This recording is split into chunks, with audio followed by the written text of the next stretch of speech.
नाजरीन, आप देख रहे हैं तरीक के चौराहे चैनल पर आपको खुश आमदीद कहते हैं। 27 जनवरी 2011 को लाहौर शहर की करतबा चौक के बिल्कुल करीब रश में फंसी हुई एक गाड़ी से अचानक फायरिंग होती है। इस फायरिंग का निशाना गाड़ी के बिल्कुल सामने दो मोटरसाइकिल सवार बनते हैं। गाड़ी से फायरिंग करने वाले अमरीकी शहरी रेमंड डेविस थे। क्या वो मोटरसाइकिल सवार रेमंड डेविस को कत्ल करने आए थे? इस वाक़या की थोड़ी देर बाद लाहौर में एक और कत्ल भी हुआ और इस कत्ल का इस वाक़या से क्या ताल्लुक़ था? रेमंड डेविस वाक़यातन सफारतकार थे या फिर अमेरिका की किसी खुफिया एजेंसी के जासूस? पाकिस्तान के दो शहरियों के कातिल को पाकिस्तान से फरार कराने में हमारे सियासतदानों और खुफिया इदारों ने क्या किरदार अदा किया? ऐसे ही बहुत सारे सवालात के जवाबात आपको हमारी वीडियो में मिलेंगे।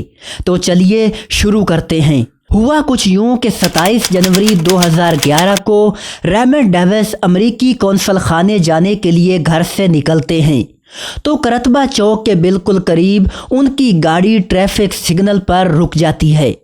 इसी असना में दो मोटरसाइकिल सवार उनकी गाड़ी के आगे आके रुकते हैं। रेमंड डेविस के अपने बयान के मुताबिक इन मोटरसाइकिल सवारों में से पिछले ने उनकी तरफ पिस्तौल तान लिया।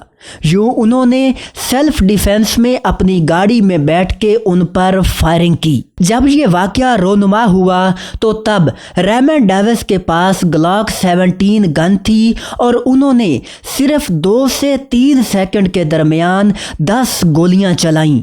इन 10 गोलियों के नतीजे में मोटरसाइकिल पर पीछे बैठा मोहम्मद फ़हीम मौके पर ही जाम बहक हो गया, जबकि मोटरसाइकिल चलाने वाला फैज़ान हैदर भी शदीद ज़ख्मी हुआ और रेमंड डेविस की गाड़ी से कोई 30 फुट की दूरी पर गिरकर फौत हो गया। ये इस हादसे का एक तरफा पॉइंट ऑफ व्यू है जो खुद रेमंड डेविस ने बाद में दिया।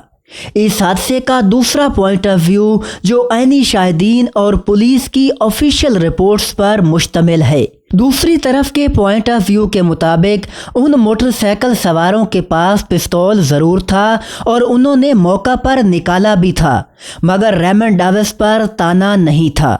आईनी शाहिदीन और पुलिस की ऑफिशियल रिपोर्ट के मुताबिक रेमंड डेविस ने सिर्फ 5 गोलियां गाड़ी के अंदर बैठकर चलाईं, जिनके नतीजे में पीछे बैठा हुआ मोहम्मद फ़हीम तो मौके पर ही फौत हो गया, मगर मोटरसाइकिल चलाने वाला फैज़ान हैदर ज़ख्मी हालत में मोटरसाइकिल से उतरकर फुटपाथ तक पहुंचा, जिसके बाद रेमंड डेविस गाड़ी से उतरा और एक बार फिर 4 फायर किए, जिसके नतीजे में फैज़ान हैदर भी फौत हो गया। रेमंड डेविस को अमरीकी ताकत का इस कदर गरूर था कि यूं सड़क पर सरेआम 2 लोगों को कत्ल करने के बाद भी उसने जाने की बजाय अपने बैग से कैमरा निकाला और फ़हीम की तस्वीर बनाई।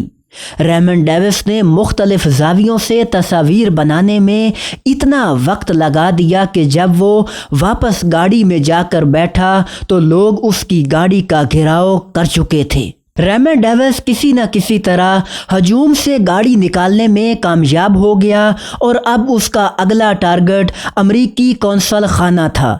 इसी असना में रेमंड डेविस ने अपने बाकी टीम मेंबरान को मदद के लिए फ़ोन किया। यूं उनकी मदद के लिए 4 लोग एक लैंड क्रूज़र गाड़ी में निकले, मगर वो जेल रोड पर ट्रैफिक में फंस गए। ऐसी हालत में वो कहीं भी ज़्यादा देर रुकना अफोर्ड नहीं कर सकते थे, इसलिए उन्होंने गाड़ी को रॉन्ग वे चलाना शुरू कर दिया। वो जैसे ही रॉन्ग वे चले तो उनकी टक्कर एक मोटरसाइकिल सवार अबादुर रहमान से हो गई। अबादुर रहमान इस टक्कर के नतीजे में मौके पर ही फौत हो गया। ये वो तीसरा कत्ल था जो रेमंड डेविस के 2 कत्लों के फौरी बाद हुआ। यूं मजमूई तौर पर अमरीकी शहरियों ने उस रोज़ 3 पाकिस्तानियों को कत्ल किया। वापस रेमंड डेविस की तरफ आते हैं। रेमंड डेविस दरअसल किसी तरह माल रोड पर पहुंचना चाहता था, जिसके ज़रिए वो बाआसानी अमरीकी कौंसल खाने तक पहुंच सकता था। مگر لاہور کے راستوں کا زیادہ علم نہ رکھنے کی وجہ سے ریمنڈ ڈیوس نے مال روڈ تک پہنچنے کے لیے انارکلی کا سہارا لیا، جہاں رش کافی زیادہ تھا اور کچھ لوگ بھی ابھی تک اس کا پیچھا کر رہے تھے۔ انارکلی مارکیٹ میں رش ہونے کی وجہ سے اس کی گاڑی رکی تو پیچھا کرنے والے بھی پہنچ گئے اور اس کی گاڑی پر حملہ کر دیا۔ یوں اچانک سے ایک پولیس اور 2 رینجر اہلکاروں کی انٹری ہوئی، جنہوں نے ریمنڈ ڈیوس کو عوام سے بچا کر پرانی انارکلی پولیس اسٹیشن تک پہنچا دیا۔ وہاں سے پولیس نے فوری طور پر ریمنڈ ڈیوس کو کینٹ ایریے میں جا کر فوج کے حوالے کر دیا۔ اس کے بعد شروع ہوتا ہے کہ اس کیس میں عدلیہ، سیاستدانوں اور خفیہ اداروں نے کیا کردار ادا کیا۔ ریمنڈ ڈیوس کو عدالت میں پیش کیا گیا تو عدالت نے انہیں 14 روزہ جسمانی ریمانڈ پر جیل بھجوا دیا۔ اب ساری کوشش اس کے گرد ہو رہی تھی کہ ریمنڈ ڈیوس سفارتکار ہے یا پھر جاسوس۔ اگر اسے سفارتکار مان لیا جاتا تو ویانا کنونشن کے تحت اسے سفارتی استثناء مل جاتا۔ اس وقت پاکستان کے وزیر خارجہ شاہ محمود قریشی تھے۔ جب حکومت نے ریمنڈ ڈیوس کو سفارتی استثناء دینے کے لیے پریشر ڈالا تو شاہ محمود قریشی نے ایسا نہ کیا اور استعفیٰ دے کر وزارت خارجہ چھوڑ دی۔ 14 روزہ ریمانڈ ختم ہونے پر ریمنڈ ڈیوس کو 11 فروری 2011 کو ماڈل ٹاؤن میں انسداد دہشت گردی کی عدالت میں پیش کیا گیا۔ عدالت نے ریمنڈ ڈیوس کو دوبارہ 14 روزہ جوڈیشل ریمانڈ پر کوٹ لکھپت جیل بھجوا دیا۔ اس کیس میں یہاں سے انٹری ہوتی ہے پاکستان کے خفیہ اداروں کی۔ اس وقت کے ڈی جی ISI جنرل احمد شجاع پاشا 15 فروری 2011 کو امریکہ گئے اور وہاں CIA کے چیف سے ملاقات کی۔ اس ملاقات سے واپسی پر ریمنڈ ڈیوس کی عدالت پیشی کے وقت یہی جنرل احمد شجاع پاشا نہ صرف کمرہ عدالت میں موجود تھے بلکہ وہ آخری قطار میں بیٹھ کر امریکی سفیر کو اس کیس کے بارے میں موبائل سے مکمل طور پر اپ ڈیٹ کر رہے تھے۔ اسی پیشی پر انسداد دہشت گردی کی عدالت نے یہ کیس شریعت کورٹ کی جانب منتقل کر دیا۔ یہ ریمنڈ ڈیوس کو دی جانے والی پہلی بڑی فیور تھی، کیونکہ اب اس کے پاس دیت کا آپشن بھی موجود تھا۔ دیت صرف اس صورت میں دی جا سکتی تھی جب مقتولین کے کل 18 ورثہ اس بات پر مکمل طور پر راضی ہو جاتے، مگر مقتولین کے ورثہ ایسا کرنے کے لیے رضامند نہ تھے، بلکہ مقتول محمد فہیم کے بھائی وسیم شہزاد اور عباد الرحمن کے بھائی مشہود الرحمن نے تو ایسا کرنے سے صاف صاف انکار کر دیا تھا۔ 16 مارچ 2011 کو ریمنڈ ڈیوس کی اگلی پیشی تھی۔ اس سے صرف 2 روز قبل کیا ہوا، اس حوالے سے خود ریمنڈ ڈیوس نے اپنی کتاب میں لکھا ہے کہ ISI کے لوگوں نے 14 مارچ کو اس معاملے میں مداخلت کی اور لواحقین کے ان 18 لوگوں کو جیل میں بند کر دیا۔ 16 مارچ کو میری قسمت کا فیصلہ تھا۔ 16 مارچ سے ایک رات قبل ISI نے خاندان کے تمام افراد کو کوٹ لکھپت جیل میں منتقل کر دیا اور ان کی حوصلہ افزائی کی کہ وہ دیت قبول کر لیں، اور اگر وہ قبول کر لیں گے تو انہیں ایک بڑی رقم بدلے میں دی جائے گی۔ انہیں دھمکی دی گئی کہ اگر وہ ایسا نہیں کریں گے تو دوسری صورت میں نتائج ان پر اگلی صبح واضح کر دیے گئے۔ جب انہیں عدالت کے باہر گن پوائنٹ پر کئی گھنٹے قید رکھا گیا اور انہیں سختی سے میڈیا کے سامنے ایک لفظ بھی بولنے سے روکا گیا۔